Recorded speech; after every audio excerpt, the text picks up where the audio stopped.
of material. Uh, the sixth vrat, which is the first vrat, first stage, Gunasthan stage of monks and nuns, which is the total renunciation of material belonging, which is 5 great vows, okay, and family life. So it is the first stage of the ascetic life, okay. Now that provides you proper environment to be free, okay. First, you do your human life, you are free to do, make sure you have environment to live a compassionate life, completely compassionate life. You are not depending upon, you are not taking care of the families, you are not taking care of other situation, other obligation. You don't have any more any obligation left once you become monk and nuns, okay. Observe 5 great vows though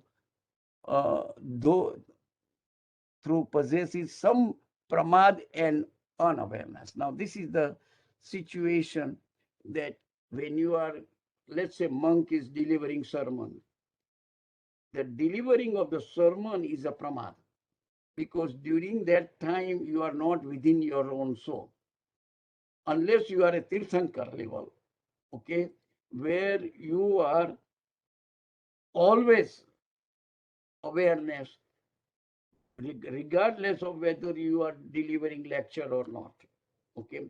That stage you can develop it, but it is very, very extreme meditation. You are controlling your mind. Our mind is not in our hand, okay. If you decide not to think of certain things, that will come first all the time, okay. When you start sitting quietly, you will be still thinking that way.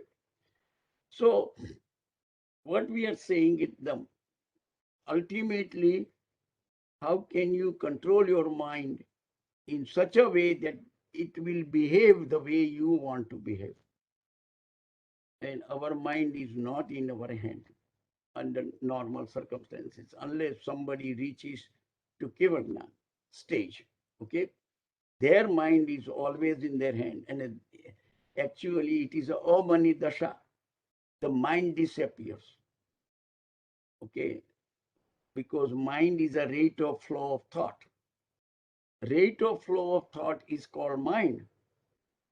And if you are in a samadhi state or a meditative state, okay, there is no rate of flow of thought comes. The thought is quieting down completely. When your thought is completely quieting down, okay, that is called Omani Dasha, because there is no longer thought exists in you. And if the thought is not there, what is left? Only awareness. There are two things always there: awareness and the thought. More thoughts you have, it less awareness. Okay, keep your mind is changing, changing, changing, changing. Okay, that is mind. Thoughts are changing, changing, changing. That is mind. So that's the point I'm trying to give you. But it is sometimes very difficult to explain and difficult to practice also. Okay, conquer over. Now observe the great vows through purchase, though purchase some pramad and unawareness. So difference between sixth and seventh is pramad only. Sadhus doing their daily activities like going for gocharis, delivering sermons, eating the food, whatever they bring. These are all called, from reality point of view, practical point of view, it's called all pramad. Okay, because you are not meditating during that time period. And once you don't meditate it during that time period, everything, you are not in that present situation you are living. And that's why it is called pramad.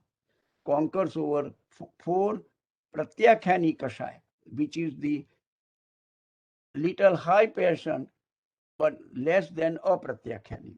Okay, and that's why we have explained this one on the spiritual stages wise. 6.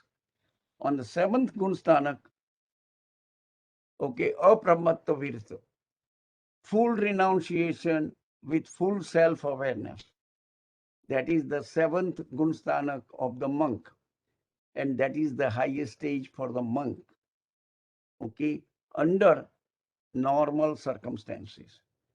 To progress further from the 7th, they can, but it is not every monks and nuns will progress it. This is the one very exceptional, highly spirituated and motivated monks will go from 7 to 8. And 8, 9, and 10 is a ladder. So once you go from 7 to 8, you will reach in a short period to the 10th. Okay. And then you decide whether you have moved your spirituality by suppressing or by eradicating or by eliminating the vices. And that's the things will decide whether you go to 11th or 12th Gunasthanak. If you go to 11th Gunasthanak, you are going to fall back. If you bypass the 11th and reach to the 12th, means you have achieved the 12th Gunasthanak through eradication and you attain the liberations. Okay. So this is the kind of the general ideas I am giving you, but let's finish the 7th Gunasthanak. Observes the vows at every moment. So he's fully aware about what is he doing every moment. That's a full awareness without negligence, no pramad.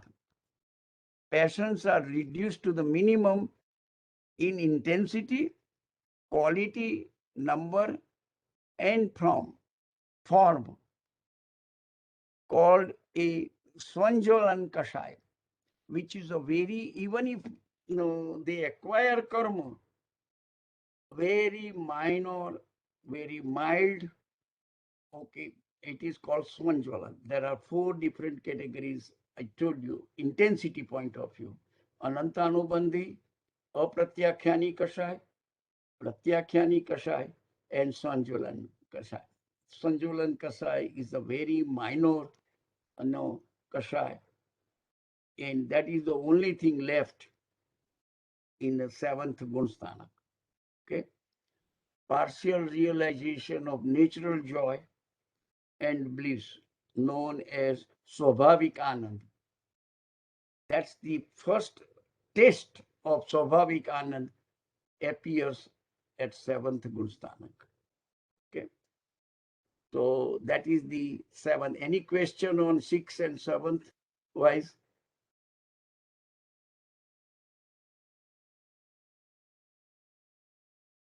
It's kind of a clear if you get the first 4, 5 thoroughly understood, then makes it little easier to just practice the extension at the higher level of Gunasthanak. Okay, now I told you before, just 8, Uncle, 9, and 10. yeah, Sure. there is one question. Yeah. It's on the 7th Gunasthan. So can lay people momentarily reach that state of bliss in 7th Gunasthana? Yeah, that is the momentarily, yes, the bliss state. Okay, you because you are fully aware about present. You are not in the past. Your thought process is not in the past. Your thought is not in the future. And when you are in the present, the thought don't exist even from practical point of view. When you are present, the thought disappears. When you are in the past, thinking about past or thinking about future, all thoughts will come to you. But when you are in the present, there is no thought. So when the thought disappears, means thought is quieting down. That is why, no, when we say, તમારું મન શાંત થવું જોઈએ. When you do that one, the શાંત man means there is no thought. That means there is no mind. If there is no thought, the definition of mind is the rate of flow of thought. That is the definition of the mind. And mind is quieting down. To quieting down mind means you are getting the feel for Amani Dasha. Okay? That's exactly what 8th, 9th, and 10th Gunasthanaks people see. It's a feel for it. Okay? If that remains permanent, you attain the truth and you are liberated. Okay? It sounds like easy. It is not that easy at all. Absolutely nothing like that. Okay. Anything else? We